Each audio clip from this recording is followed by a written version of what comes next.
People in Philadelphia are living in hardship. We cannot be deluded by the many cranes that we see in the sky, the many new buildings that are going up, because in the shadows of those buildings, in neighborhoods that most of us never get to visit, there are many people who dramatically need legal assistance, and we are the force that can provide that assistance.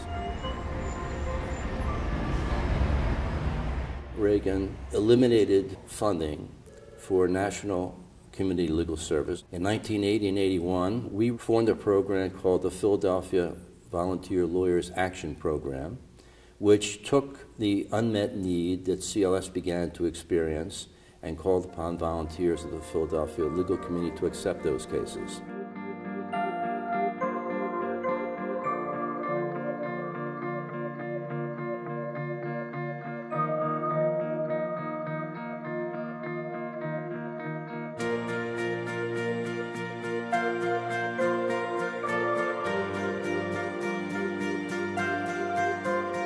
We would like to increase the number of lawyers who provide volunteer services to the community.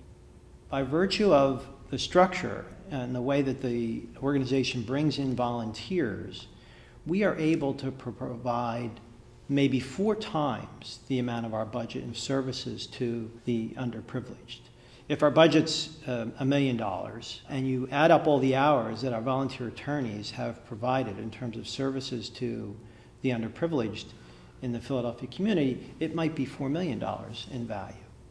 How would I describe VIP to other people? Amazing, fantastic, supportive, encouraging, groundbreaking, really. A large segment of the population in Philadelphia that's underserved in a number of areas. And the only way that we will get that service is if we grow the number of volunteers. My home has been in the family for, let me see, I'm 46, so 41 years. I grew up there. When my mom got sick, I moved back home. And once she passed away, I stayed in the home. In the beginning, it was to get my roof fixed, and nobody would talk to me because my name wasn't on anything. It went into foreclosure. My lawyer's name was Christine Seller. She's sweet as pie, looked like a little cupcake, but don't mess with her. I'm trying to tell you, she was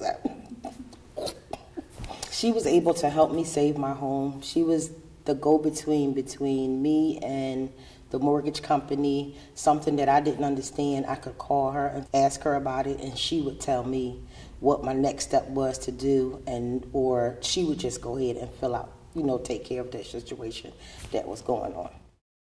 Working with my clients is probably one of the most satisfying things that I do. Not only are they appreciative, I'm appreciative of them, and not only do they sort of bring a difference in the day-to-day that I'm doing, it just feels really satisfying to be able to help. The case is over, the house is mine, roof's still not fixed, but we are happily living there. Sit on the porch like my mom did, let them go play in the park, and we just have a ball. It's joy. It's joy to have them all there. The clients that we represent are in desperate situations. Some of them have faced deaths in their families that they can't overcome. Some of them have been victims of theft. Some of them have been victims of crime, and they need a break along the way. We have been trained in our legal abilities to help people.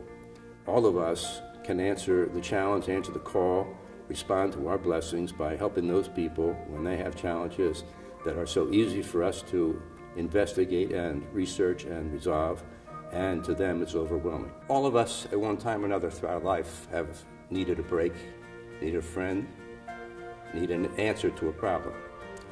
I certainly did in my life.